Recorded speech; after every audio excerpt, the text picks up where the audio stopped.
On vous accueille tous ce soir. Et ce soir, on veut aussi accueillir les personnes qui nous suivent en ligne, par YouTube, ou Facebook, tous les réseaux sociaux. Et on croit que ce soir, le Seigneur encore va nous parler. Oui ou non? Et moi, de mon cœur, ce soir, je ressens comment, depuis hier soir, je suis en train de parler ça, même avec les frères et sœurs Saint-Joseph, la reconnaissance de Dieu envers nos vies. Si on a passé cette année, si on a passé l'année passée, et si cette année on est encore là, c'est vraiment la cause de la grâce de Dieu. Oui ou non? Et je disais comment dans les situations, les moments difficiles, un chrétien doit savoir, c'est dans le plan de Dieu. Qu'à travers ce chemin, Dieu a besoin de nous former, nous parler, nous éclairer et surtout, fortifier notre foi. Oui ou non? La vie chrétienne, ce n'est pas seulement les bonnes choses, c'est vrai. Il y a des bénédictions, il y a des grâces. Le Seigneur nous protège, ça c'est sûr et certain. Mais la vraie vie chrétienne, c'est que notre foi doit être perfectionnée. Et Dieu s'en charge.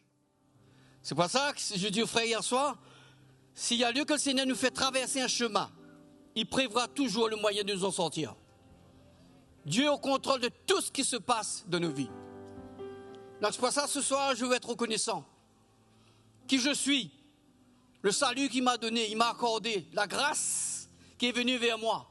J'étais un païen, mais il a ouvert la porte pour moi, pour nous. Donc ce soir, nous réalisons ces choses. Moi, je crois que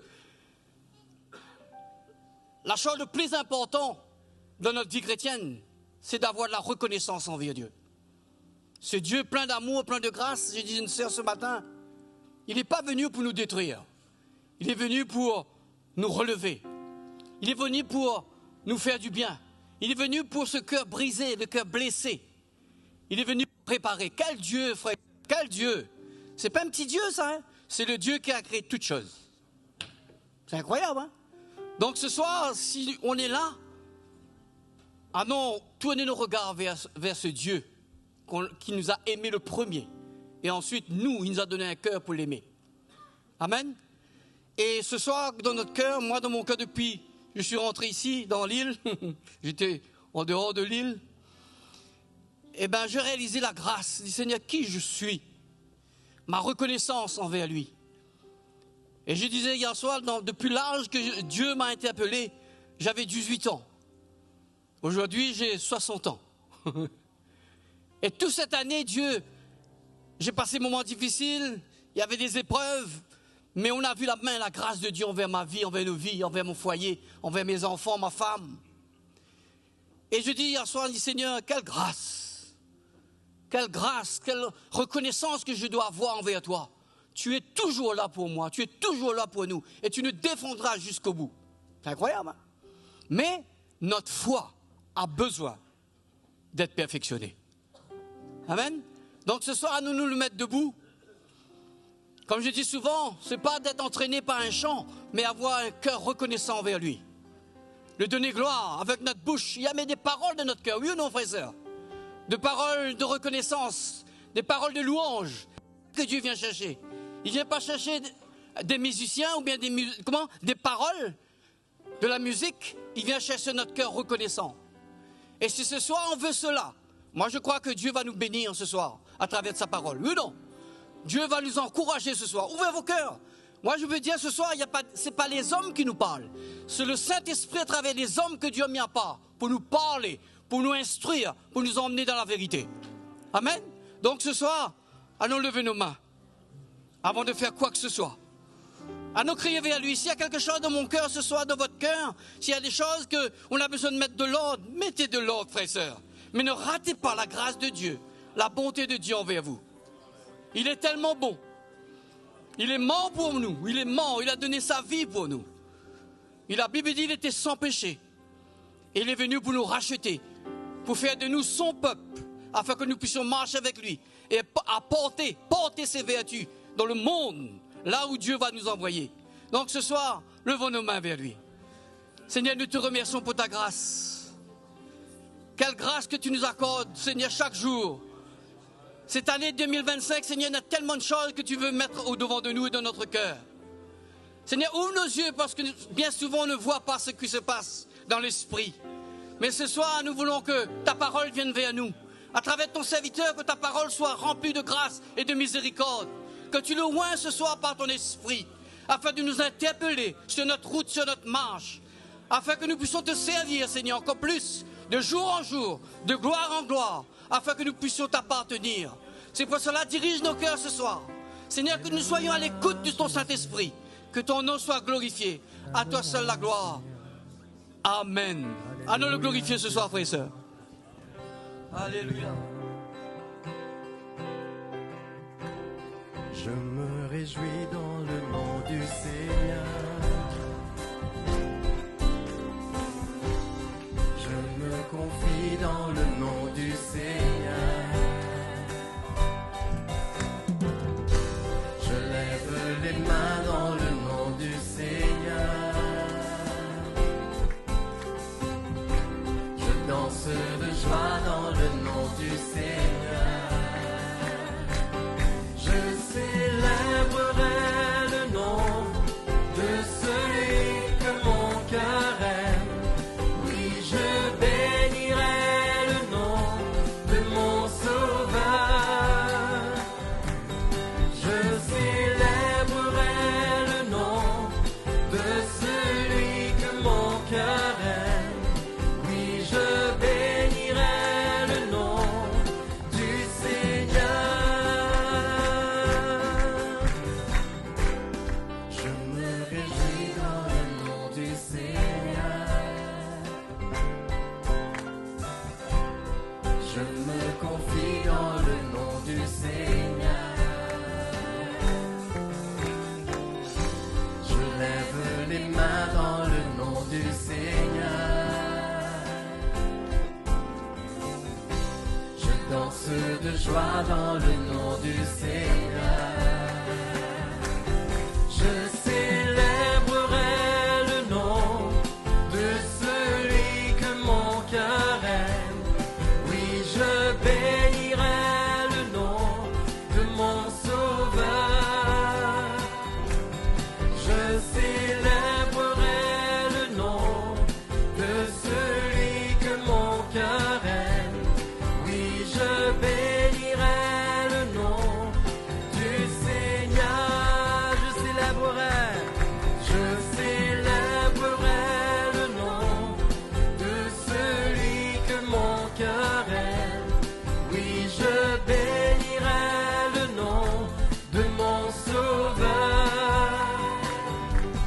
Je célébrerai le nom de celui que mon cœur aime. Oui, je bénirai le nom du Seigneur. Je célébrerai le nom du Seigneur. Je célébrerai le nom du Seigneur. Je célébrerai le nom du Seigneur. Je célébrerai le nom du Seigneur. Alléluia, Jésus. Louez Dieu, serviteur du Seigneur. Vous qui craignez son nom, élevez-le. Exalté soit son nom. Louez Dieu, serviteur du Seigneur. Vous qui craignez son nom, élevez-le. Exalté soit son nom. Alléluia, notre Seigneur le Tout-Puissant règne. Alléluia, notre Seigneur le Tout-Puissant. Alléluia, notre Seigneur.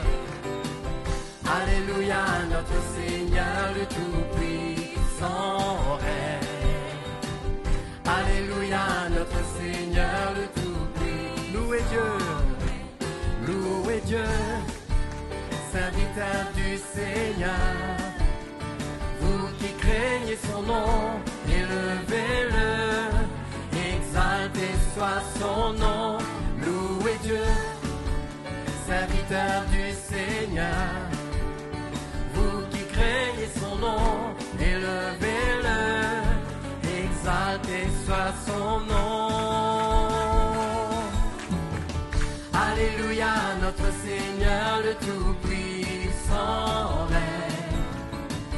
Alléluia, notre Seigneur le Tout-Puissant règne. Alléluia, notre Seigneur le Tout-Puissant règne. Alléluia, notre Seigneur le Tout-Puissant. Louez Dieu, louez Dieu, serviteur du Seigneur. Vous qui craignez son nom, élevez-le, exaltez soit son nom. Louez Dieu, serviteur du Seigneur. Vous qui craignez son nom, élevez-le, exaltez soit son nom. Alléluia, notre Seigneur le Tout-Puissant règne. Alléluia, notre Seigneur le Tout-Puissant règne. Alléluia, notre Seigneur le Tout-Puissant règne. Alléluia, notre Seigneur le Tout-Puissant. Alléluia, notre Seigneur. Alléluia, notre Seigneur le Tout-Puissant règne. Alléluia, notre Seigneur le Tout-Puissant. Le Tout-Puissant, le Tout-Puissant règne. Le Tout-Puissant règne. Tu règnes, Jésus. Tu règnes, Seigneur. Tu règnes en majesté, notre Dieu. Alléluia. Que ton nom soit béni, Seigneur, Dieu Tout-Puissant. Nous t'adorons, notre Dieu. Alléluia. Oh, merci, Jésus. Merci, Seigneur. Seigneur, que ton peuple puisse élever des louanges vers toi ce soir. Ces louanges, Seigneur, venant d'un cœur pur. Alléluia, notre Dieu. Nous t'adorons, notre Dieu. Que tes louanges s'élèvent. Ta présence remplisse ce lieu, que tes louanges s'élèvent, et ta gloire remplisse ce lieu. Je veux te rendre grâce, te louer, m'incliner devant toi. Je veux te rendre grâce, te louer, me courber, t'adorer. Que tes louanges s'élèvent, tes louanges s'élèvent, tes louanges s'élèvent, s'élèvent, s'élèvent, s'élèvent.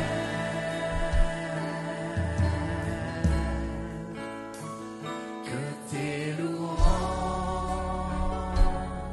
s'élèvent, ta présence remplisse nos cœurs. Que tes louanges s'élèvent, que ta gloire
Dieu.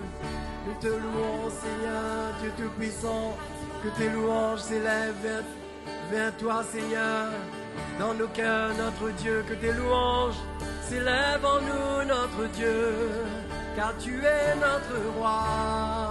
Nous voulons t'adorer, Seigneur, t'honorer. Alléluia, Seigneur. Jésus, nous t'adorons, notre Dieu. Alléluia. Merci, Seigneur. Merci, Jésus, pour ta grâce, pour ta présence, Seigneur. Alléluia. Seigneur, nous sommes là pour t'adorer ce soir.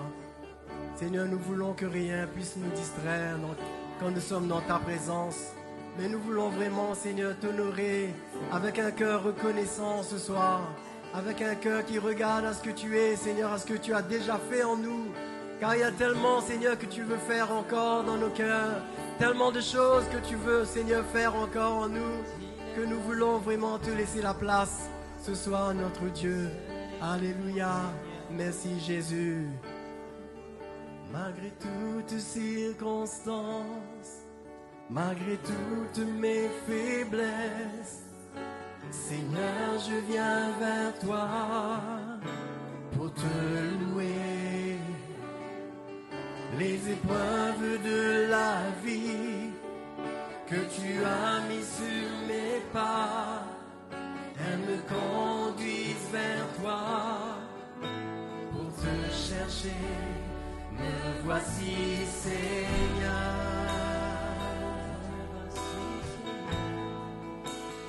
Me voici, Seigneur. Me voici, Seigneur. Je veux faire ta volonté. Me voici, Seigneur. Me voici, Seigneur.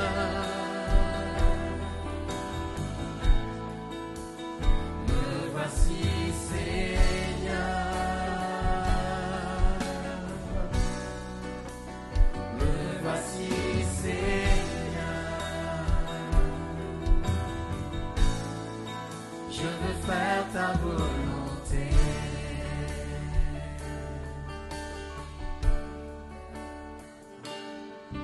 Malgré toutes circonstances, malgré toutes mes faiblesses, Seigneur, je viens vers toi pour te louer. Les épreuves de la vie que tu as mis sur mes pas, elles me conduisent vers toi pour te chercher. Me voici, Seigneur.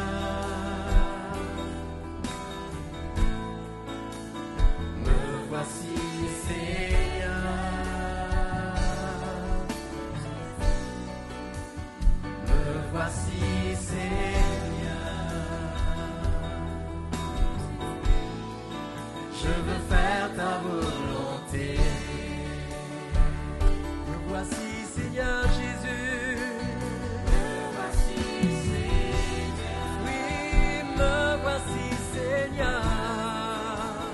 Me voici,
Alléluia, nous t'adorons.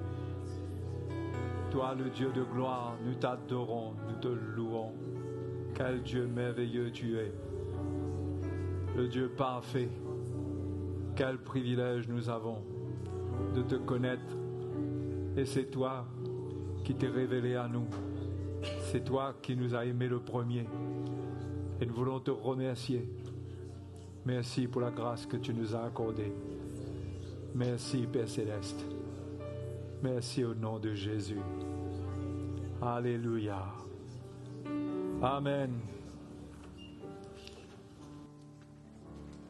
Bonsoir les frères et sœurs. Ça va? C'est bon de continuellement, pendant toute cette année, de nous retrouver dans la présence du Seigneur.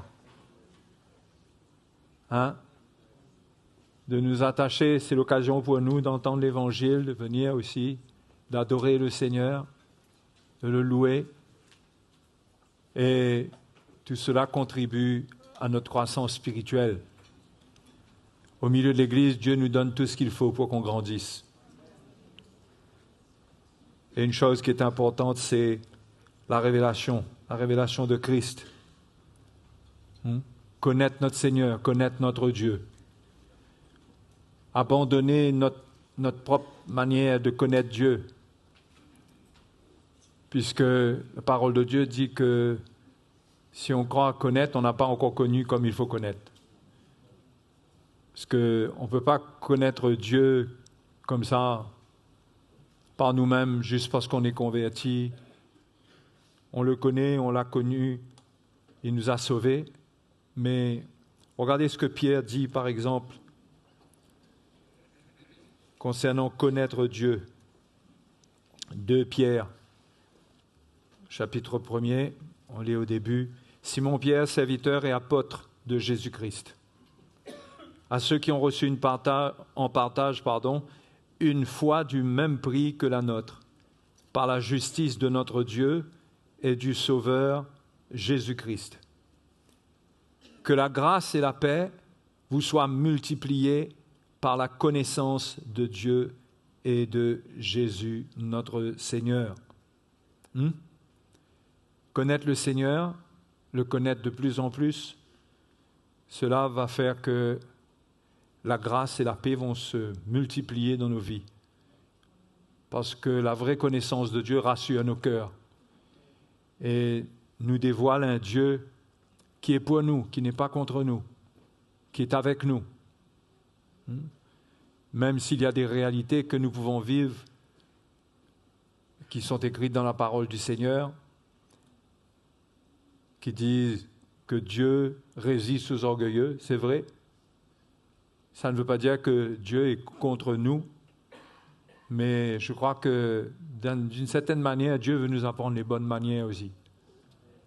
On doit le respecter, le craindre et ne pas croire qu'on est des fils de Dieu, qu'on peut se permettre toutes sortes de choses et qu'on finit par avoir notre manière de le comprendre. Le Seigneur il veut nous faire comprendre que pour le connaître, le connaître, c'est toute une vie.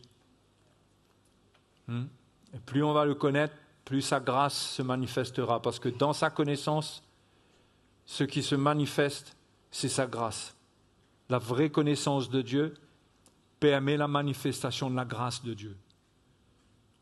Si quelqu'un dit qu'il connaît le Seigneur et qu'il grandit dans la connaissance de Dieu et qu'il devient légaliste, peut-être qu'il connaît la Bible, mais il ne connaît pas Dieu. Parce que ce qui se multiplie par la connaissance de Dieu et de Jésus, c'est la grâce et la paix. La grâce, ce n'est pas un état d'esprit où on se libère de la volonté de Dieu. Ce n'est pas un état où on vit notre vie comme on veut. Mais cette grâce nous transmet la capacité de vivre d'une manière qui est agréable à Dieu. Hein? À la fin de son épître, Pierre dit encore, 2 Pierre, toujours,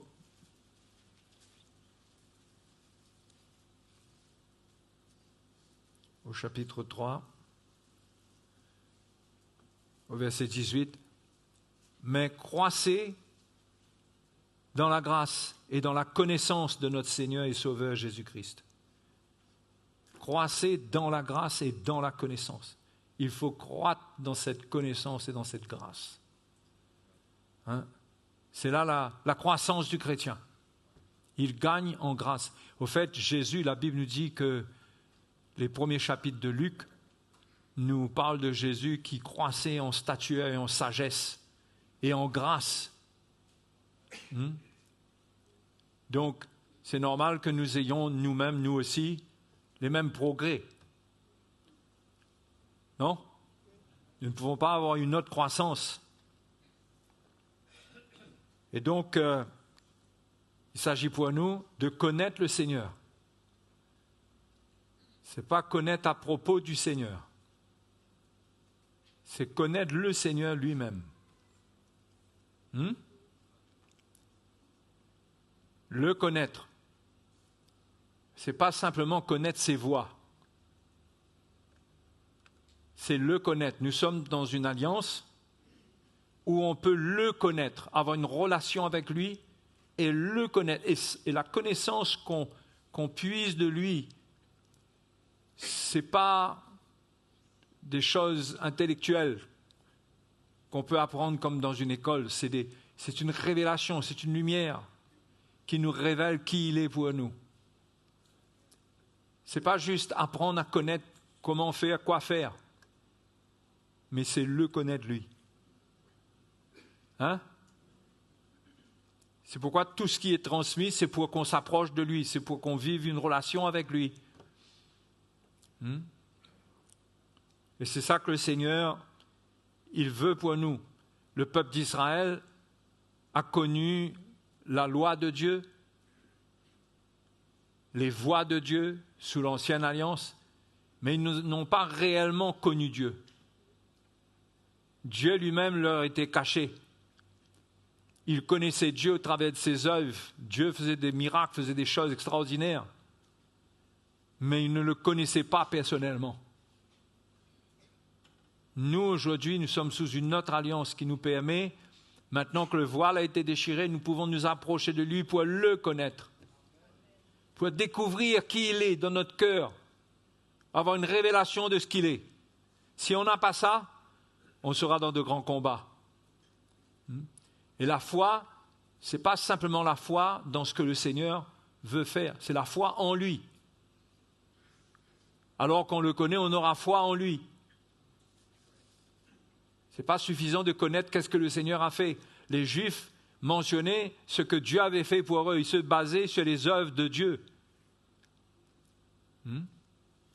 Mais nous, aujourd'hui, notre appui, c'est que nous pouvons le connaître personnellement.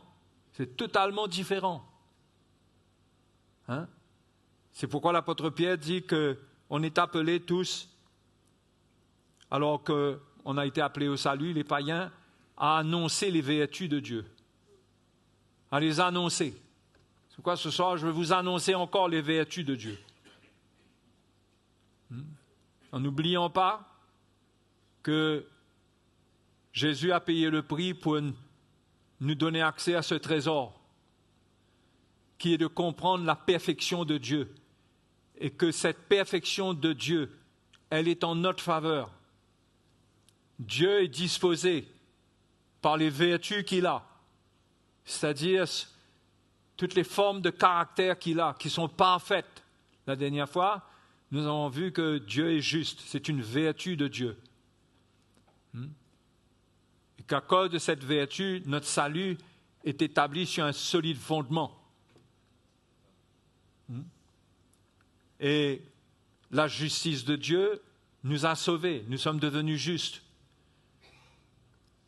Donc, nous devons connaître notre Dieu, avoir une révélation, pas seulement de ce qu'il est, mais on dit ça, c'est pas du bon français, de qui il est. Mais quel est ce Dieu? Quel cœur il transporte? Quelle volonté? Qu'est-ce qui l'anime? Et ce soir, je vais vous parler de cette vertu qui est dans le Seigneur, qui est sa sagesse. Dieu est un Dieu sage. Il n'est pas un sage comme les hommes. Il ne faut pas comparer la sagesse de Dieu à la sagesse des hommes. Quand Paul parle de la sagesse de Dieu, dans Romains chapitre 11 par exemple, au verset 32,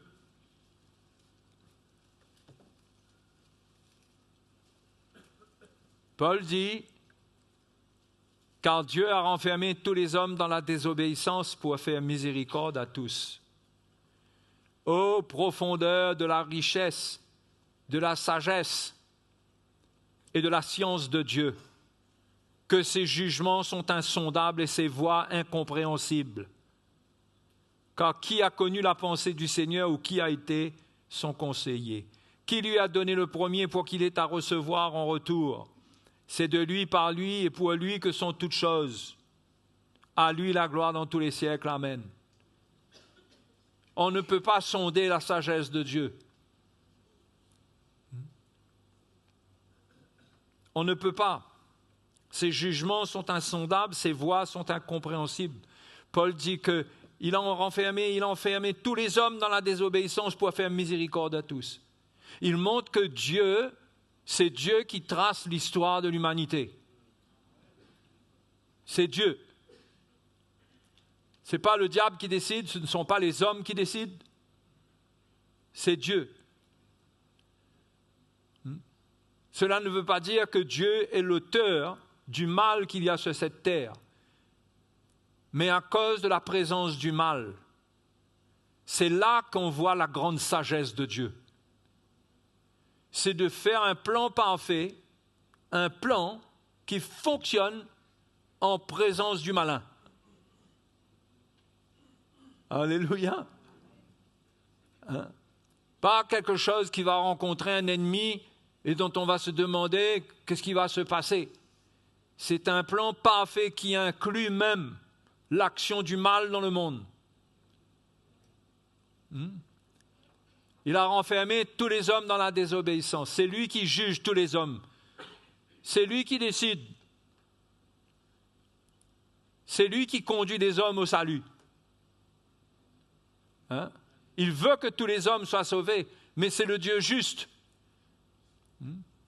Donc, d'une manière ou d'une autre, il contrôle toutes choses. Et sa sagesse, elle est insondable. Quand le Seigneur a créé le monde, a créé Adam et Ève, il a fait tout ça avec une grande sagesse. C'est-à-dire, cela incluait que l'ennemi était là, que Satan allait agir. Comprenez la sagesse? Parce que quand il n'y a pas le mal, l'intelligence par elle-même, elle peut mettre des plans, il n'y a pas d'opposition, il n'y a rien de mal qui va se passer. Mais à partir du moment où il y a la présence des ténèbres, il faut de la sagesse. Et quand on parle de sagesse, on parle de quelque chose en Dieu qui est caché en lui et qui se manifeste, mais qui est caché en lui. Mais quand ça se manifeste, on ne sait même pas que c'est en train de se manifester, parce que c'est insondable. Personne ne peut dire, le Seigneur est en train de faire comme ci, comme ça. C'est insondable. Et donc au départ, Dieu avait déjà tout prévu. Il savait que Adam allait tomber. Il n'allait pas laisser l'homme qu'il a créé comme ça, sous le joug du malin, mais il avait déjà tout prévu. C'est de la sagesse. La sagesse anticipe. Hein? La sagesse anticipe. Vous comprenez, anticipe? Prévoit. Prévoit. Et Dieu est sage. Et pour nos vies, c'est pareil. Il est sage dans les choses qu'il peut aimer, dans les choses qu'il nous donne. Il est sage. Il connaît les difficultés qu'on va rencontrer. Il sait à quel moment on aura besoin d'aide, dans quelles circonstances, qu'est-ce qui doit se passer. Et c'est le Dieu sage. La sagesse fait qu'il gère le temps. Il a prévu dans le temps pour l'humanité et pour notre vie. Il a prévu des choses qui vont venir au bon moment. Parce que la sagesse parfaite n'est jamais en retard dans ses œuvres. Amen. Hein? Elle n'est jamais en retard. Et cette sagesse, Paul en parle comme quelque chose qui est mystérieuse et cachée. Hein? Si on va dans Colossiens, c'est chapitre 2, à partir du verset 1. « Je veux en effet que vous sachiez combien est grand le combat que je soutiens pour vous, et pour ceux qui sont à Laodicée, et pour tous ceux qui n'ont pas vu mon visage, afin qu'ils aient le cœur rempli de consolation, qu'ils soient unis dans l'amour, et enrichis d'une pleine intelligence pour connaître le mystère de Dieu, savoir Christ, mystère dans lequel sont cachés tous les trésors de la sagesse et de la connaissance. » Hein? Tous les trésors de la sagesse et de la connaissance sont cachés en Christ. C'est par la révélation de Christ, c'est par notre communion avec lui que nous avons accès à la grande sagesse de Dieu.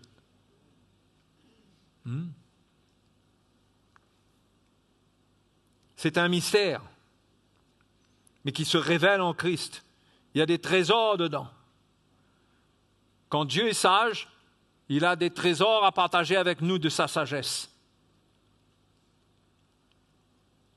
Dans l'Épître aux Corinthiens, 1 Corinthiens chapitre 2, verset 6, « Cependant, c'est une sagesse que nous prêchons parmi les parfaits. » Parce que ce sont les parfaits, c'est-à-dire ceux qui sont entrés dans la perfection en Christ. Ceux qui sont sauvés.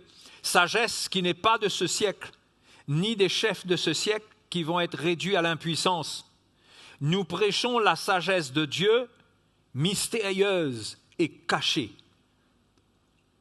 que Dieu, avant les siècles, avait prédestinée pour notre gloire. Sagesse qu'aucun des chefs de ce siècle n'a connue. En fait, Dieu a été sage parce qu'il a été sage en ce qu'il a caché sa sagesse. Il n'a pas révélé son plan. Il ne l'a pas exprimé. Il a juste établi des étapes avec l'humanité, avec Abraham, jusqu'à ce qu'aujourd'hui, cette sagesse mystérieuse et cachée se révèle. Mais du temps de Jésus, les Juifs n'ont pas vu cette sagesse dans le Seigneur. Pourtant, le Seigneur leur avait dit qu'il y a ici plus grand que Salomon. Beaucoup viendront, mais il y a ici plus grand que Salomon. Beaucoup viennent pour entendre la sagesse de Salomon. Il parlait de lui. Mais les Juifs, au fait, ils ne pouvaient pas voir parce que Dieu même fait aimer leurs yeux et fait aimer leurs oreilles.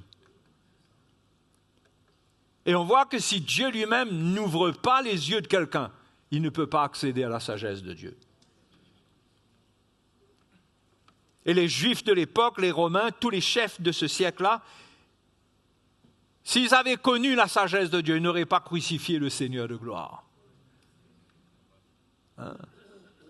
Ils se seraient opposés à cela, sûrement. Dieu leur a caché sa sagesse, afin que Jésus soit crucifié. Quand Dieu a caché sa sagesse, ça a permis la crucifixion du Seigneur. Sinon, il ne l'aurait pas crucifié. Au fait, d'un côté positif aussi, sûrement. Parce que s'il savait quelle sagesse de la part de Dieu Jésus transportait et que cela devait se révéler par la croix, je ne sais pas trop, moi, comment les choses pourraient être. Hein? Peut-être qu'ils auraient pensé que, je ne sais pas, je spécule. Hein? Mais en tous les cas, une chose est certaine, ils n'ont pas pu croire, ils ont rejeté, ils n'ont pas vu Jésus, la sagesse de Dieu manifestée par la croix. Ils n'ont pas pu voir cela. Mais nous, Dieu veut ouvrir nos yeux aujourd'hui pour que nous voyions que sa sagesse est révélée dans la croix de Christ. C'est là que se trouvent tous les trésors de la sagesse et de la science. Quand on dit science, ce n'est pas la science laboratoire et chimie et tout ça. Le savoir, ce que c'est que la vie, la vraie philosophie, la vraie philosophie, dans le sens qu'on comprend la vie. Philosophie, c'est amour de la sagesse, c'est aimer la sagesse, ça veut dire ça. Mais les hommes ont leur manière de chercher leur propre sagesse. Ils ne peuvent pas puiser dans le Seigneur. Nous pouvons puiser dans cette sagesse. Mais Paul dit que ceux de l'époque, s'ils l'avaient connu, ils n'auraient pas crucifié le Seigneur de gloire.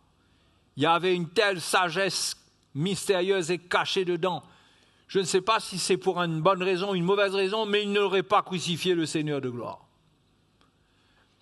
Mais Dieu, en tout cas, il a permis que Jésus soit crucifié pour nous. Parce que c'est dans cette crucifixion que se révèle, encore une fois, sa sagesse. La preuve, la parole de Dieu nous dit, au chapitre 1, vous me suivez ?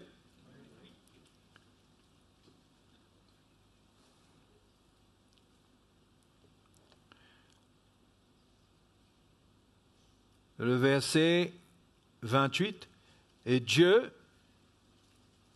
a choisi les choses viles du monde et celles qu'on méprise, celles qui ne sont point, pour réduire à néant celles qui sont, afin que personne ne se glorifie devant Dieu.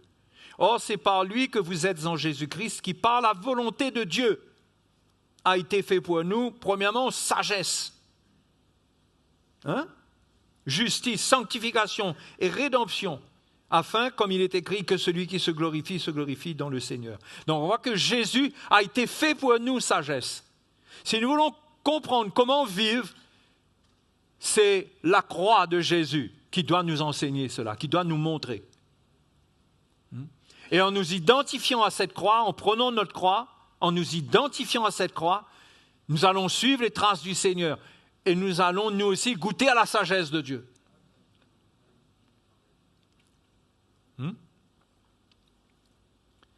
Et quand Paul parle de la sagesse de Dieu, avant cela, il dit au verset 18, « Car la prédication de la croix est une folie pour ceux qui périssent, mais pour nous qui sommes sauvés, elle est une puissance de Dieu. Aussi est-il écrit, je détruirai la sagesse des sages, et je rendrai nulle l'intelligence des intelligents. » Dieu confond les sages, ceux qui se croient sages et qui se croient intelligents. Et ce n'est pas quelque chose de complètement fou qu'il vient confondre le sage. C'est par la crucifixion de Jésus. Pour accepter la crucifixion de Jésus comme quelque chose de sensé, il faut une révélation. Pour les Juifs, ça devait être une révélation, parce que pour eux, c'était un scandale. Ils ne voyaient pas dedans la puissance de Dieu. Ils voyaient une faiblesse qu'ils méprisaient. S'il était fils de Dieu, il aurait pu se sauver lui-même. Mais ils ne voyaient pas là-dedans ce que Dieu établissait, que Dieu voulait nous faire, justement, au travers de cela, au travers de la faiblesse de Christ qui s'est laissé crucifier, il a manifesté sa puissance. Au travers d'une mort qui paraît insensée aux sages, c'est là-dedans qu'il révèle sa sagesse. Incroyable ce Dieu-là. C'est pourquoi il ne faut pas trop compter sur notre petite tête pour comprendre bien les choses de Dieu et le plan de Dieu. Donc il dit, je détruirai la sagesse des sages. On ne peut pas vivre aujourd'hui, nous, avec la sagesse des sages. On doit avoir la sagesse de Dieu. Parce que comme je vous l'ai dit au début de cette série de messages, c'est que la vertu que Dieu a, les vertus qu'il a, c'est pour nous, c'est pour notre bénéfice. La sagesse de Dieu, c'est pour nous. Jésus a été fait sagesse pour nous, et cette sagesse, elle est pour nous. C'est elle qui va nous donner le goût de la vie. C'est elle qui va nous faire aimer, à exister en tant qu'être humain, en tant que chrétien. Hein? C'est elle qui donne un sens à notre vie. Et pourtant, c'est la mort. Mais bien sûr que c'est la mort et la résurrection. Puisque la résurrection était cachée aussi dedans. Ça faisait partie de la sagesse de Dieu, c'est que Christ meurt, mais qu'il ressuscite. Mais personne ne pouvait savoir qu'il allait ressusciter. C'était caché. Et la vie que Dieu a pour nous, elle est dans la puissance de sa résurrection. Et c'est quelque chose qui est caché à l'intelligence des hommes. Mais que nous découvrons au travers de la mort. Quand nous-mêmes nous expérimentons la mort du Seigneur dans notre vie, nous goûtons la puissance de sa vie. C'est caché dans cette mort et dans cette résurrection. Notre vie chrétienne se trouve cachée là-dedans. Toute la sagesse, tous les trésors de la sagesse se trouvent dans la mort et la résurrection de Christ.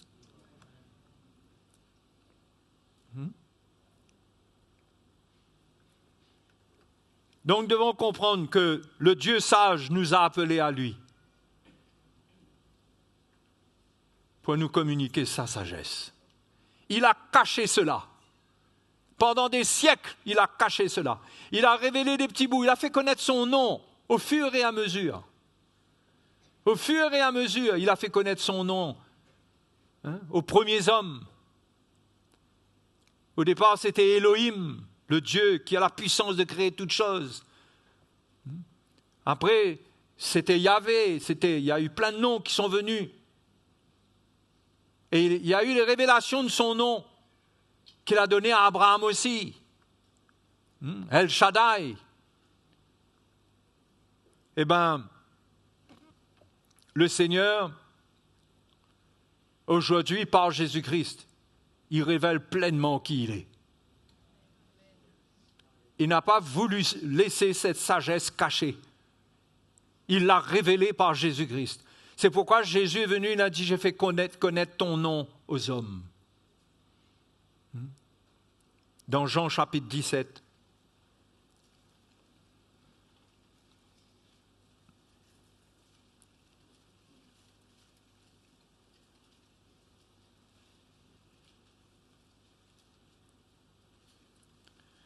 Au verset 6, il dit, « J'ai fait connaître ton nom aux hommes que tu m'as donnés du milieu du monde. » Faire connaître le nom de Dieu, ça veut dire quoi? Le nom porte l'identité de Dieu, tout ce qu'il y a dans sa nature, dans son caractère.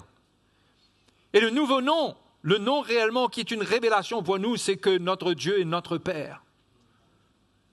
Ça regroupe, ça montre à quel point Dieu est pour nous. Nous sommes ses enfants. Et les frères et sœurs, nous devons être édifiés dans ces choses. Parce que c'est une réalité, cela. C'est réel, mais il y a tellement de choses qui viennent contre cela. Soit pour nous condamner, pour enlever notre paix, pour nous séparer de Dieu, pour nous faire ressentir que nous sommes indignes, nous ne sommes pas dignes de Dieu. Mais il a révélé, Jésus est venu révéler son nom. Et il y a un moment où il dit, au verset 26, au chapitre 17 toujours, « Je leur ai fait connaître ton nom, et je le leur ferai connaître, afin que l'amour dont tu m'as aimé soit en eux, et que je sois en eux. » Tout ça pour que l'amour de Dieu nous soit révélé. Parce que quand on connaît le nom de Dieu, on le connaît. Son amour sera en nous. Parce qu'on aura l'assurance qu'il nous aime et nous aussi nous l'aimerons. Mais si nous n'avons pas la vraie connaissance de Dieu, nous perdons l'amour de Dieu dans notre vie. Parce qu'il y a beaucoup de doutes qui viennent. Nous pouvons même perdre la foi. Parce que la foi est attachée au fait de connaître le Seigneur. De le connaître. S'il n'y a pas cette connaissance, il ne reste que de la théorie. Et notre foi ne peut pas reposer sur des théories. Paul dit que ça repose sur la puissance de Dieu. Ce Dieu qui s'est révélé à nous.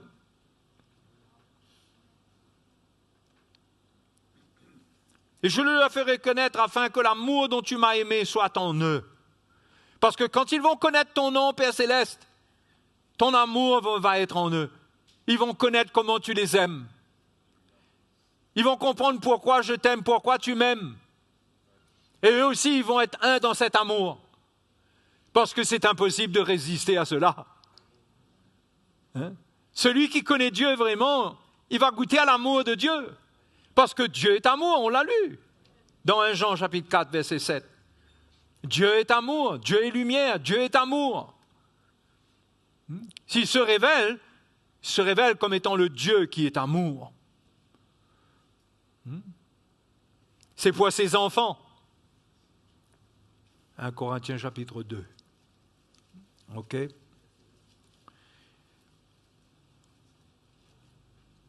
Le verset 9 dit, suite à ce qu'on a lu tout à l'heure d'ailleurs. Mais, comme il est écrit, ce sont des choses que l'œil n'a point vues. N'oubliez pas, on a lu juste avant que s'ils l'avaient connu, ils n'auraient pas crucifié le Seigneur de gloire. Parce que leurs yeux n'ont pas pu voir et comprendre, ils n'ont pas pu voir. Mais comme il est écrit, ce sont des choses que l'œil n'a point vues, que l'oreille n'a point entendues, mais qui sont montées au cœur de l'homme. Des choses que Dieu a préparées pour ceux qui l'aiment.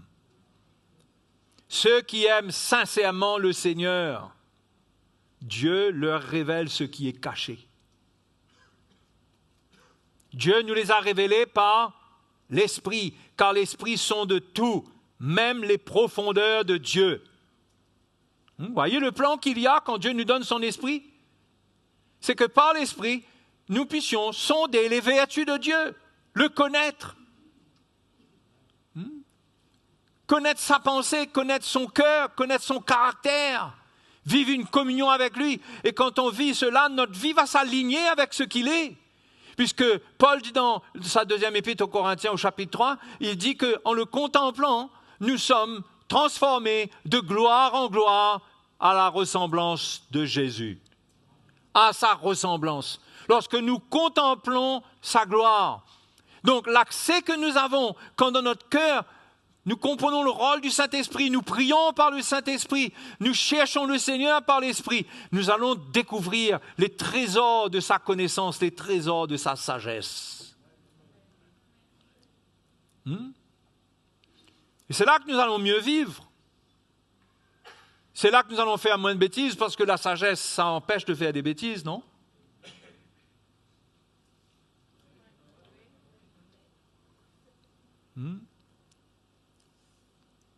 Donc l'Esprit sonde tout, et Dieu nous a donné son Esprit. Est-ce que nous comprenons le rôle du Saint-Esprit en notre faveur?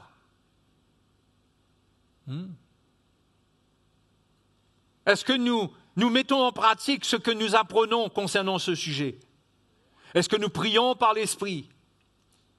Est-ce que nous allons à la recherche de la connaissance de Dieu dans sa parole? Est-ce que nous venons en contact régulièrement avec les onctions de Dieu qui transmettent cette connaissance? Parce que Éphésiens chapitre 4 nous dit, Éphésiens 4 nous dit que Dieu a fait des dons, des dons aux hommes. Dans quel but? Les ministères. Le verset 12 dit, pour le perfectionnement des saints, juste avant, il est parlé des apôtres, des prophètes, des pasteurs, évangélistes et docteurs, et pour le perfectionnement des saints en vue de l'œuvre du ministère et de l'édification du corps de Christ, jusqu'à ce que nous soyons tous parvenus à l'unité de la foi et de la connaissance du Fils de Dieu. De la connaissance. Le Seigneur veut nous amener dans la même connaissance, dans l'unité de la connaissance du Fils de Dieu. Et Dieu donne des ministères pour qu'on ait la même connaissance du Fils de Dieu. C'est pourquoi il faut comprendre le rôle des ministères aussi concernant la connaissance de Dieu, transmettre ce que Dieu est, et que chacun n'essaye pas de s'imaginer de son côté ce que ça peut être. Mais Dieu a choisi des hommes pour transmettre la révélation. à commencer par les apôtres et les prophètes.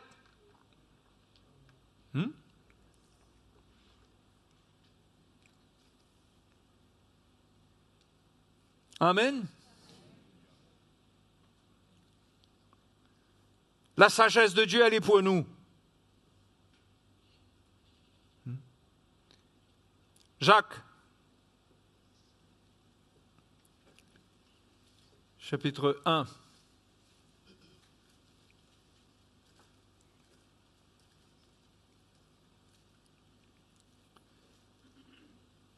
Verset 5.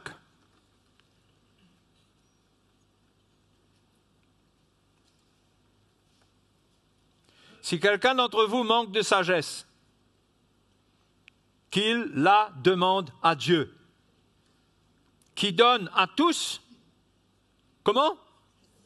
Simplement et sans reproche, et elle lui sera donnée. Mais qu'il la demande avec foi, sans douter. Il y a quand même une condition. L'Épître aux Hébreux dit qu'on doit s'approcher de lui dans la plénitude de la foi. Approchons-nous de Dieu, puisqu'on a un souverain sacrificateur maintenant, puisque le sang de Jésus nous accompagne, que nous ayons une foi entière, pleine, en lui, en ce qu'il a fait et en lui, pour venir vers lui. Et là, Jacques dit que si on manque de sagesse, dans quelles circonstances on peut manquer de sagesse? Le verset 2 le dit.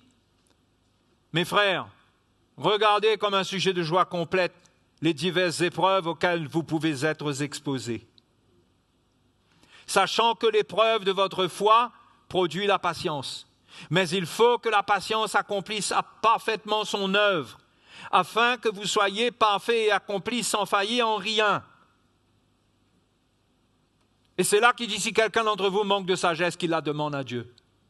Quand on est éprouvé, on est testé, on peut faire preuve d'un grand manque de sagesse. On peut agir avec de la connaissance, on peut agir d'une manière légaliste. On peut s'en prendre aux autres, on peut subir les circonstances. Donc on manque de sagesse, on manque de la lumière. Qu'est-ce qui est caché dans ce qui m'arrive que je ne comprends pas et que Dieu comprend? Je manque de cette sagesse. Et la Bible dit, demande, et Dieu donne simplement et sans reproche. Extraordinaire. Et là déjà, il partage déjà sur le fait que l'épreuve, ce que l'épreuve produit. Dieu est sage, Dieu permet l'épreuve. C'est sa sagesse. C'est pas son plaisir de faire souffrir les hommes. Mais c'est sa sagesse. Il est sage de sa part, de permettre qu'on soit éprouvé, parce que dans l'épreuve s'accomplissent ses desseins pour nous. Donc il y a beaucoup d'épreuves qui font partie de la sagesse cachée de Dieu pour nous. Mais Dieu est caché dans toutes ces épreuves, il est caché dans tout ce qui se passe, et il est à l'œuvre. Nous on dit plutôt, Seigneur, révèle-toi, manifeste ta puissance. Mais Dieu ne le fait pas parce que Dieu est sage. Hein? Dieu nous résiste parce qu'il est sage. Dieu n'exauce pas toutes nos prières littéralement, bien qu'il écoute. Mais il est sage. Et il est sage aussi, il ne va pas répondre à des prières charnelles, émotionnelles. Il est sage, il a un plan, il sait comment il faut faire. Ses voies sont insondables. Sa sagesse est cachée. Si on regarde dans l'histoire de quelques hommes, si vous regardez l'histoire de Joseph, Joseph reçoit l'appel de Dieu. Alléluia, gloire à Dieu. Et il se vante auprès de ses frères. Regardez, je suis l'appelé de Dieu. Un jour, vous allez tous vous prosterner devant moi. Bon, je fais une version amplifiée de la chose là.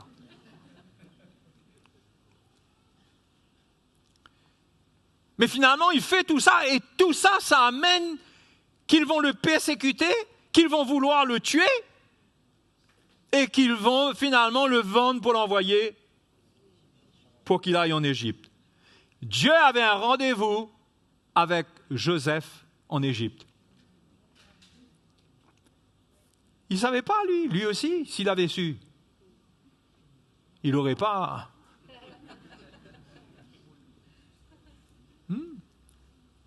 Et pourtant, Dieu a permis. Dieu a permis qu'il ait un comportement un peu... Je ne peux pas juger, je ne dis pas qu'il était vantard, pas du tout. Mais ils ont compris qu'il était en train de dire avec son rêve là que c'est lui un jour qui va régner. C'est comme pour les Juifs. Dieu a caché. Jésus est venu faire des miracles. Il a défié les religieux de l'époque. Ils n'ont pas supporté ça. Ils l'ont crucifié. Joseph était venu avant cela. Il a parlé du plan de Dieu pour lui. Qu'est-ce qu'ils ont fait? Ils ont failli le tuer. Et il a été envoyé en Égypte. Tout ça, c'était le plan de Dieu. C'était la sagesse cachée. Personne ne se doutait que Dieu était en charge de tout cela. Et Joseph arrive en Égypte. Et il y a plein de choses qu'il ne voit pas. Mais il apprend à faire confiance en son Dieu. Il ira en prison sur la base d'une injustice. Finalement, il en ressort. Et il devient le grand maître. Sous Pharaon, c'est lui qui commande l'Égypte. Et ça pourquoi? Pour que toute sa famille soit sauvée lorsqu'il y aura la famine. Dieu avait anticipé la famine là où ils étaient. Et Dieu avait permis tout cela et avait donné un rêve à Joseph. Je ne sais pas si vous réalisez. Il a donné une vision à Joseph. Il a tout donné à Joseph pour que ça arrive. Et au final, c'était la manifestation de sa sagesse parce que le résultat, c'est quoi? C'est que Jacob et toute sa famille seront sauvés de la famine. Parce qu'ils viendront en Égypte plus tard. Vous croyez que ces choses-là ne sont pas écrites pour nous? Mais nous devons rester dans la foi. Il y a beaucoup de circonstances qui peuvent arriver. Mais Dieu a toujours un plan. Quand on parle de sagesse, on parle de plan. Un plan qui prend en compte l'adversité, le mal, tout, et il y a une sagesse qui dirige les choses, qui a prévu, et toutes les choses se passent selon cette sagesse, et au bout, il y a le salut. C'est pareil pour Esther. Quand ils étaient en captivité, le peuple de Dieu, eh bien, Dieu a caché Esther. Esther, au fait, le nom Esther veut dire secret, caché. Esther a été révélée dans le royaume à un moment où la reine Vashti a été rejetée parce qu'elle a eu une attitude exécrable, que le roi a condamné, que les sages ont condamné. Elle a été rejetée et on a fait venir les filles du royaume, nanadi, nanania, et Esther s'est retrouvée Miss... c'était quelle ville encore ça?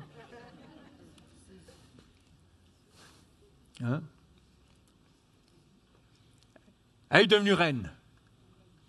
Et il y avait un homme que Dieu voulait juger et Dieu allait le livrer à son orgueil et à sa vilaine manière. C'était Aman.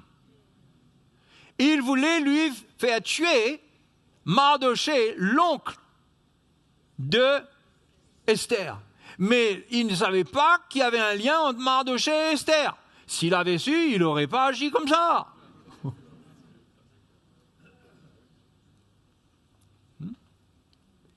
Et il monte tout un plan. Non seulement il ne se contente pas que Mardoché ne se prosterne pas devant lui qui va faire tuer Mardoché, il a une haine en lui contre tous les Juifs. Donc il arrive à monter un plan machiavélique, il arrive à faire signer à recevoir l'anneau du roi pour écrire des lettres pour faire tuer tous les Juifs. Et Mardoché va apprendre cela et il va faire connaître cela à Esther. Et c'est là que les événements vont commencer à aller contre Aman. Voyez? Mais tout doucement, allez lire l'histoire, c'est très intéressant. Allez lire cette histoire, ça va vous encourager. Et même que Dieu avait agité le roi un soir, il y a un moment où le roi est agité, et il cherche dans le livre, il fait amener des livres, des chroniques là, du royaume devant lui, et il se rappelle qu'il y a un homme qui l'a sauvé un jour d'un complot, et il dit, qu'est-ce qui a été fait pour cet homme? Cet homme, c'était Aman qui, à une époque, avait entendu qu'il y avait un complot contre le roi. Mardoché avait entendu qu'il y avait un complot contre le roi, merci de m'aider avec les noms de personnages. Mardoché avait entendu parler de ce complot, il a parlé de cela à Esther, et Esther a dit au roi, et le roi a mis tout en œuvre pour faire pendre les 2 eunuques qui voulaient comploter. Mais rien n'a été fait pour récompenser Mardoché. Et le roi était agité un soir. Dieu l'agite, et il se lève, il se dit, mais est-ce qu'on a fait quelque chose? Et finalement, il se dit, il faut faire quelque chose. Donc, quand il dit cela, il pense à cela, Aman rentre, vient. Il dit, toi là, viens là un coup. Qu'est-ce qu'on va faire à un homme qui a sauvé le roi, qui a fait ci et qui a fait ça? Qu'est-ce qu'il te faudrait faire pour lui? Et Aman croit qu'il s'agit de lui. Il dit, il faudrait que le balader à cheval, avec la tunique du roi, et ceci, et le cep, et ceci, et cela. Alors, le roi lui dit, prends Aman et fais de même pour lui. Prends Mardoché et fais de même pour lui. Non, mais il y a beaucoup de... Vous êtes indulgents vers moi. Parce que là, je suis en train de jongler avec beaucoup de personnages. Hein. Croyez-moi, Aman a eu la peur de sa vie. Il est rentré chez lui. Sa femme lui a dit, si là, tu as commencé à tomber devant ce gars-là, tu es fini, toi. Et mon chéri, c'est fini, là. Il est retourné parce qu'il était invité par la reine Esther. Et la reine Esther avait préparé un coup pour lui de déclarer devant le roi que celui qui veut tuer son peuple, que son peuple est en danger, celui-là, c'est lui, ce méchant, ce Aman. Le roi s'est levé, il est sorti de la fête, il est parti prendre l'air dans le jardin. Mais au retour, Aman a été jugé. Et on a dit au roi, dehors là, il y a une potence, c'est la potence qu'Aman avait préparée pour Mardoché. Le roi a dit, alors, qu'on le pende. Il a été pendu à sa propre potence qu'il avait montée. On ne joue pas avec le Seigneur. Vous voulez jouer aux échecs avec Dieu? Mais vous croyez que c'est des belles histoires pour qu'on passe un bon moment ensemble pour se raconter une belle histoire? Mais mes frères et mes sœurs, ça c'est l'histoire de notre vie, ça. Dieu a toujours des pions cachés quelque part. On a tendance à paniquer, mais le Seigneur a toujours des pions quelque part. Il y a toujours un plan. Et si nous manquons de sagesse parce que nous agissons dans la chair, nous devons demander à Dieu de nous aider de rester tranquilles et de le laisser agir. Parce que lui, il peut faire des choses admirables.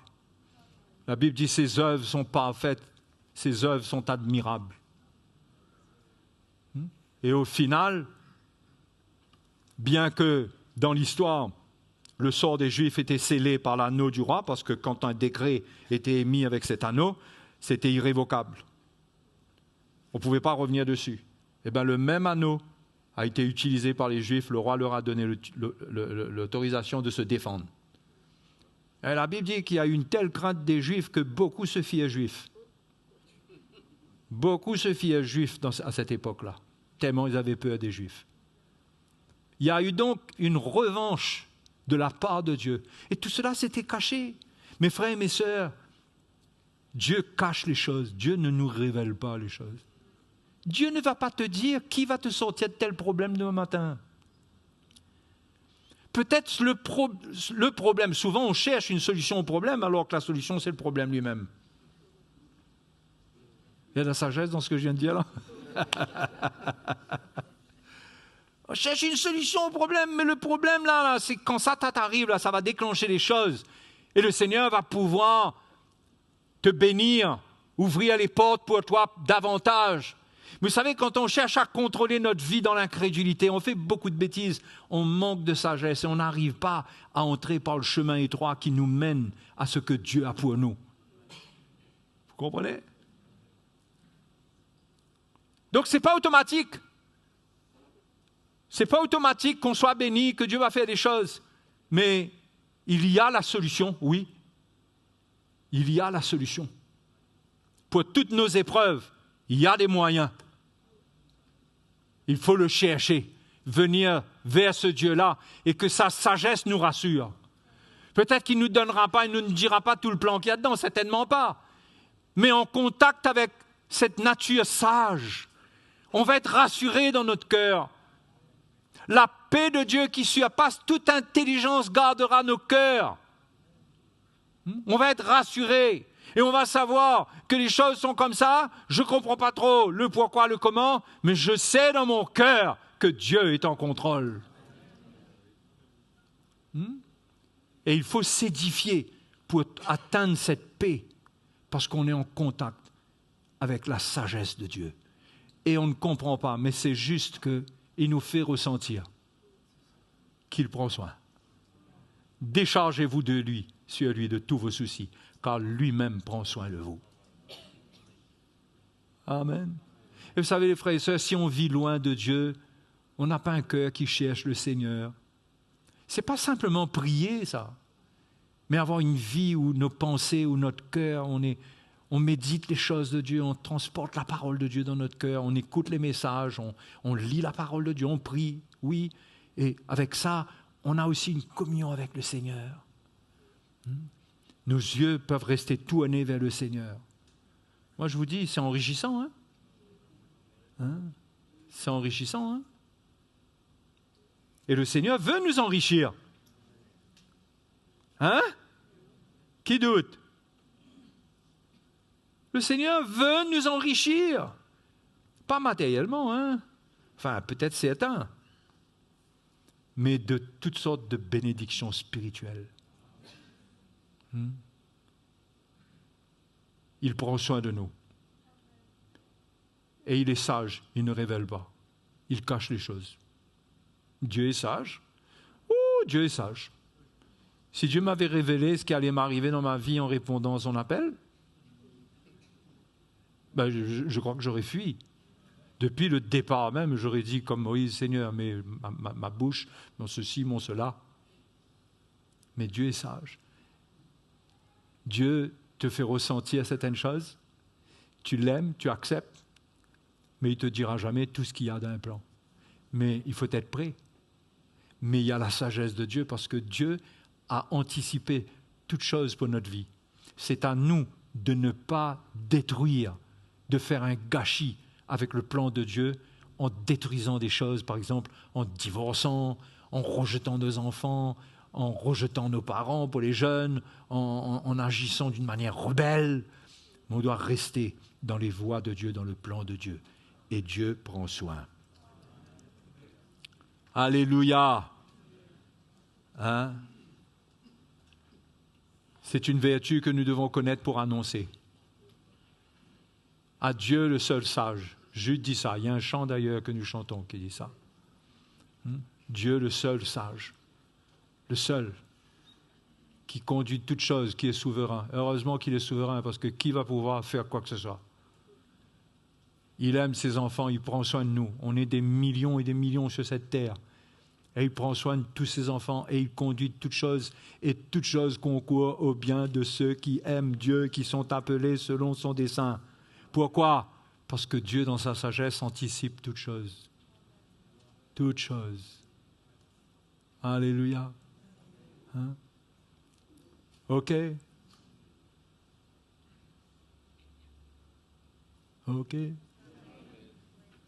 Allons nous lever, allons remercier le Seigneur. Allons venir vers le Seigneur. Notre Dieu qui est parfait. Attention, Dieu résiste aux orgueilleux. Dieu résiste à ceux qui marchent dans les ténèbres. Ceux qui marchent dans les ténèbres ne viennent pas dans la lumière avec lui. Ils ne peuvent pas. Purifie, il faut purifier notre cœur. Marcher avec un cœur pur. Marcher avec un cœur pur, ne pas être un orgueilleux, mais être très humble. Être très humble. Reconnaître. Le Seigneur a dit dans le Sermon sur la montagne, heureux les pauvres en esprit, quand le royaume des cieux est à eux. Être humble. On n'a rien, nous. Dieu donne toutes choses. C'est lui qui est à l'initiative du salut. C'est lui qui va prendre soin de nous dans notre vie. C'est lui. T'inquiète pas. Prie. Jacques dit, si quelqu'un est dans l'affliction, qu'il prie. Prie. Paul dit, ne vous inquiétez de rien. Faites connaître à Dieu vos besoins. En toutes choses, par des supplications, des prières, des requêtes. Faites des supplications. Et la paix de Dieu, qui surpasse toute intelligence, gardera vos cœurs et vos pensées en Jésus-Christ. Donc, c'est une chose que d'avoir le message, d'avoir l'encouragement, mais n'oublions jamais que ce sont ceux qui mettent en pratique qui seront heureux dans leur activité. Ce n'est pas comprendre quelque chose. Ce n'est pas comprendre qui compte, c'est mettre en pratique. Donne ta vie au Seigneur. Fais-lui confiance pour ta vie. Dieu a déjà tout anticipé. Quel que soit l'état de ta vie, quelle que soit l'origine de ta vie, quel que soit le milieu duquel tu sors. Peut-être tu as vécu dans une famille où ton papa buvait et tapait tout le monde quand il rentrait le soir. Peut-être tu étais dans une famille de drogués. Peut-être toi-même tu étais adonné à des choses mauvaises. Mais Dieu t'a vu. Pour une raison mystérieuse, il t'a appelé. Et il a déjà tout anticipé pour toi, pour te restaurer, pour te donner une vie qui l'honore, qui le glorifie. Ne regarde pas derrière, c'est pourquoi le Seigneur a dit, celui qui met la main à la charrue et qui regarde en arrière n'est pas propre au royaume de Dieu. Ne regarde pas en arrière. Laisse le Seigneur te montrer à quel point il est merveilleux. Alléluia. Il est merveilleux, le Seigneur. Pourquoi vous êtes timide comme ça? Il est merveilleux, le Seigneur. Alléluia. Remercions-le ce soir. Oh, remercions-le. Merci, Seigneur. Ton salut est beaucoup plus riche, beaucoup plus grand que ce que tu crois. Le Seigneur a déjà anticipé tout pour ta vie. Tout. Si tu es jeune, sois encouragé. Tout est prêt. Tu es jeune, tout est prêt. N'essaye pas de fabriquer un plan pour ta vie de mariage ou je ne sais trop quoi. Tout est prêt. Il a tout prévu. Il a prévu ton avenir, il a prévu ta carrière professionnelle, il a prévu ton appel, il a prévu des choses que tu vas pratiquer, des œuvres, des bonnes œuvres. Il a tout préparé. On n'a pas à douter, on reste dans la foi et dans le repos. Dans le repos. La connaissance de Dieu nous met dans le repos. Alléluia. Entrons dans le repos. Merci Seigneur, merci Seigneur. Nous bénissons ton nom. Ton nom est digne d'être loué, Père Céleste. Jésus, ton nom est digne d'être loué, glorifié, élevé. Tu prends soin de nous. Merci Seigneur. Merci Seigneur, merci Seigneur. Alléluia.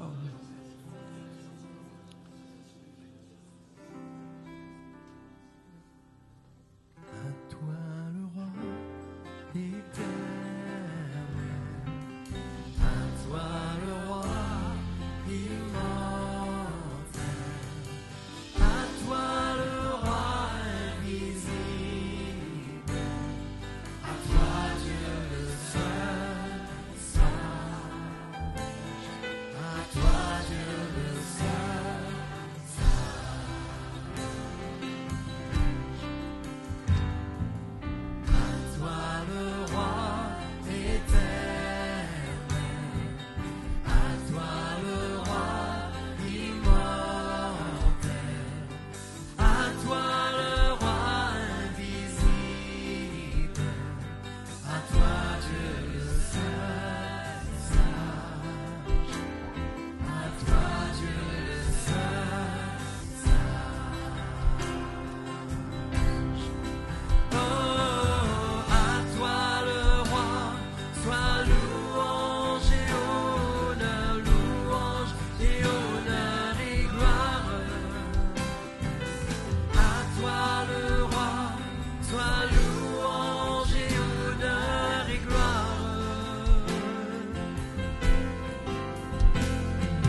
Alléluia.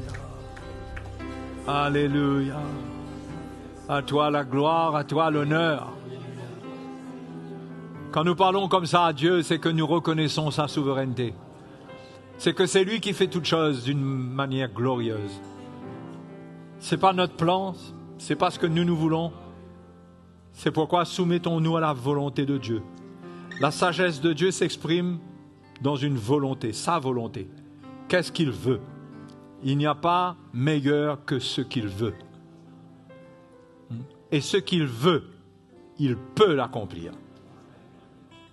Il peut l'accomplir. Il a tous les moyens. Il n'y a absolument aucune limite. Absolument aucune limite dans sa volonté. Soumettons-nous au Seigneur. Même si nous ne connaissons pas parfois sa volonté, mais soumettons-nous à elle. Comment on peut faire ça? En restant tranquille. En ne fabriquant pas une volonté. En disant, Seigneur, tu as une volonté. Je crois que tu conduis toutes choses, je te fais confiance. On se soumet à la volonté de Dieu. Parfois le Seigneur parle, parfois le Seigneur montre, parfois il donne un petit aperçu, il donne une petite directive. Sinon, on reste tranquille. Arrêtez et sachez que je suis Dieu. C'est ce que le psaume dit, non? Donc, frères et sœurs, soyez encouragés dans votre vie chrétienne en début d'année 2025, là. Le début de cette année, là. Premier mois est presque mort, là. Le temps va passer très vite. Mais soyons dans un vrai esprit de victoire, pas dans des rêves. Il n'y a pas de victoire dans le rêve. Le rêve, c'est la manière que nous croyons, nous comprenons les choses. Tu sais, moi je crois que c'est comme ça, moi. Arrête avec ton moi. Ton moi est ridicule.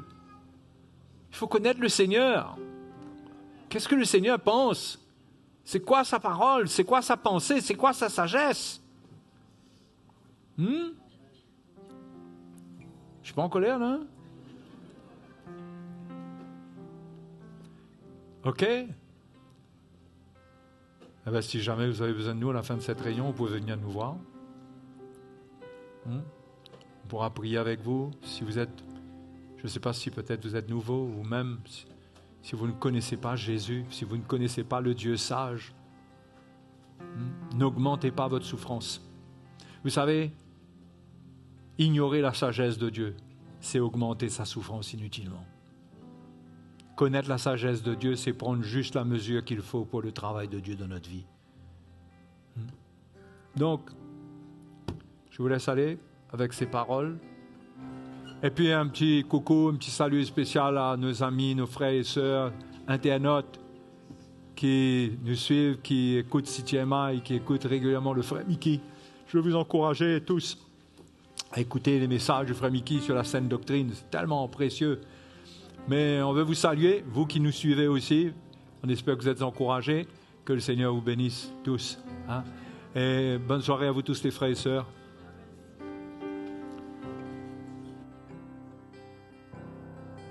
Oh, à toi le roi, sois louange et